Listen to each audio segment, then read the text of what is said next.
छत्रपति शिवाजी महाराज, जिनके किलों में छुपी है शौर्य और साहस की अनगिनत कहानियां। ये किले सिर्फ पत्थरों से नहीं बने थे, बल्कि हर एक किला महाराज की एक रणनीतिक चतुराई और युद्ध कौशल का प्रतीक था। शिवनेरी, जहां शिवाजी महाराज का जन्म हुआ, से लेकर राजगढ़, सिंहगढ़ और रायगढ़ जैसे किलों तक हर किला अपनी सुरक्षा, दृढ़ता और रणनीतिक महत्व के लिए प्रसिद्ध था। इन किलों के ऊंचे ऊंचे दरवाजे और गहरी खाइयां दुश्मनों को धूल चटाती थी, जो आज भी उनकी वीरता की गवाही देते हैं। नमस्कार, फैक्ट्स डायनेमिक चैनल के इस एपिसोड में आपका स्वागत है। अभी तक आपने इस चैनल को सब्सक्राइब नहीं किया तो प्लीज कर लें, ताकि नेक्स्ट वीडियो की नोटिफिकेशन आपको मिलती रहे। वीडियो पर वापस आते हैं। दरअसल महाराष्ट्र की भौगोलिक स्थिति में पहाड़ी दुर्गों का विशेष महत्व है। ये दुर्ग न केवल सैन्य दृष्टिकोण से बल्कि प्रशासनिक और सामरिक दृष्टि से भी महत्वपूर्ण थे। शिवाजी महाराज ने समझा कि इन दुर्गों के बिना एक स्वतंत्र राज्य की कल्पना असंभव है।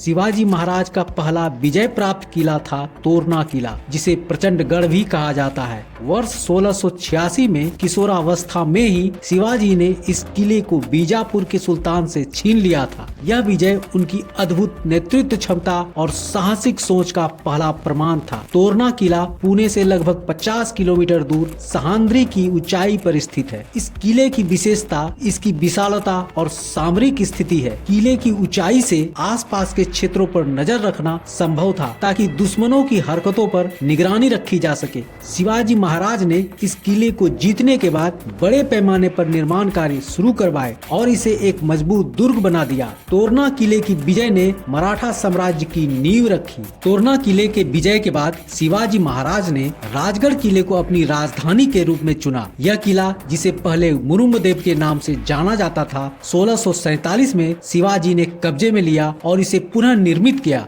राजगढ़ किला सहांद्री पर्वत की तलहटी में चारों ओर से घने जंगलों और पहाड़ियों से घिरा हुआ था, जो इसे दुश्मनों के लिए लगभग अवैध बनाता था, जिस कारण सामरिक दृष्टिकोण से काफी सुरक्षित और मजबूत था। शिवाजी ने इस किले में एक मजबूत प्रशासनिक केंद्र की स्थापना की। यहाँ से उन्होंने अपने साम्राज्य का कुशलता पूर्वक संचालन किया। राजगढ़ किले में उनके महल, प्रशासनिक भवन और सैनिकों की टुकड़ियों के लिए भी सुविधाएं थी। यहाँ से शिवाजी ने मराठा साम्राज्य के विस्तार की योजनाएं बनाई और अपने राज्य को मजबूत किया। 1670 ईस्वी में शिवाजी महाराज ने सिंहगढ़ किले को मुगलों से वापस लेने का निर्णय लिया। इस अभियान का कमान अपने विश्वास पात्र और मित्र तानाजी मालसुरे को सौंपी गई। तानाजी ने अपनी जान की परवाह किए बिना इस किले पर हमला किया। रात के अंधेरे में उन्होंने अपने सैनिकों के साथ गुप्त मार्गों से किले पर चढ़ाई की। इस युद्ध में तानाजी ने अद्भुत साहस का प्रदर्शन किया। अंततः इस संघर्ष में तानाजी ने अपनी जान गंवा दी, लेकिन उनकी वीरता ने सिंहगढ़ किले को मराठों के नियंत्रण में ला दिया। तानाजी की मौत से शिवाजी को गहरा दुख हुआ।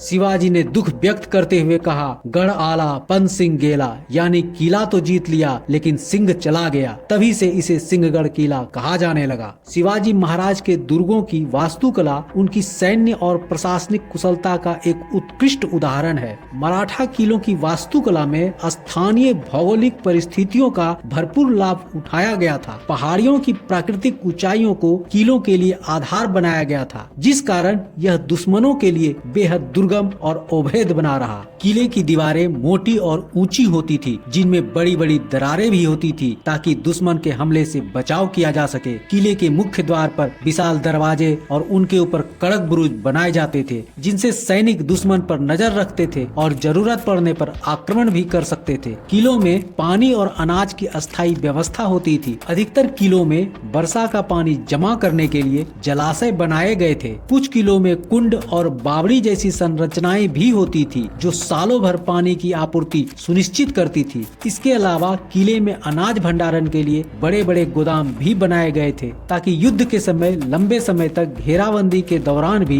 किले के अंदर रहने वाले सैनिकों और प्रजा के लिए अनाज की कमी न हो सके। यह व्यवस्था किले को आत्मनिर्भर बनाती थी। शिवाजी महाराज के किले की एक अनोखी व्यवस्था उनकी गुप्त सुरंगें भी थी। इन सुरंगों का निर्माण अत्यंत सावधानी पूर्वक किया गया था ताकि किसी भी आपात स्थिति में दुश्मन को चकमा देकर किले के बाहर निकला जा सके। ये सुरंगें अक्सर पहाड़ियों के भीतर से निकलती थी और घने जंगलों या नदी नालों तक जाती थी। हमला होने पर कई बार तो शिवाजी महाराज ने दुश्मन को यह विश्वास दिलाया कि वे किला छोड़कर भाग गए हैं, जबकि असल में वे गुप्त सुरंगों से बाहर निकलकर दुश्मनों पर अचानक हमला करते थे। गुरिल्ला युद्ध कला में माहिर शिवाजी ने कई बार असंभव सी लगने वाली विजय दिलाई। उन्होंने कई बार तो दुश्मन को भ्रम में डालने के लिए फर्जी संदेशों और योजनाओं का सहारा लिया। उनकी सोच और योजनाओं का क्रियान्वयन अत्यंत वैज्ञानिक और व्यावहारिक होता था। 1659 में प्रतापगढ़ किला उस समय चर्चा में आया जब शिवाजी महाराज ने बीजापुर के सेनापति अफजल खान से यहाँ पर मुलाकात की। अफजल खान ने शिवाजी को धोखे से मारने की योजना बनाई थी। शिवाजी को गुप्त संदेश भेजकर प्रतापगढ़ बुलाया गया। शिवाजी ने षड्यंत्रों को भांपते हुए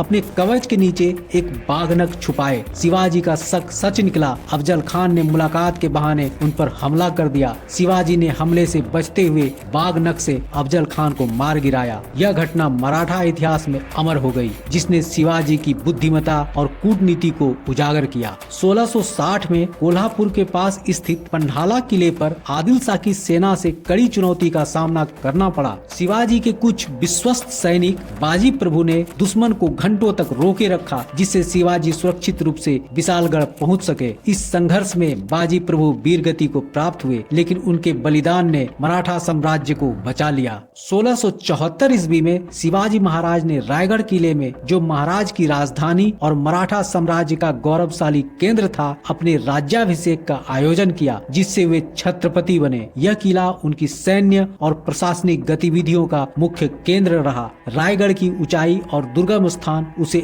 अजेय बनाते हैं। रायगढ़ किले में ही 1680 ईस्वी में शिवाजी महाराज का निधन हुआ। उनकी समाधि आज भी इसी किले में स्थित है, जो मराठा शौर्य गाथा का प्रतीक है। तो दोस्तों, आज का ये एपिसोड आपको कैसा लगा? उम्मीद है अच्छा लगा। तो देर क्यों, जल्दी से वीडियो को लाइक कर दें और अपने दोस्तों को शेयर भी कर दें। साथ ही साथ चैनल को सब्सक्राइब करना तो बिल्कुल ना भूलें। आज के लिए बस इतना ही। मिलते हैं नेक्स्ट एपिसोड में एक नई इंफॉर्मेटिव और मनोरंजक वीडियो के साथ। नमस्कार, जय हिंद।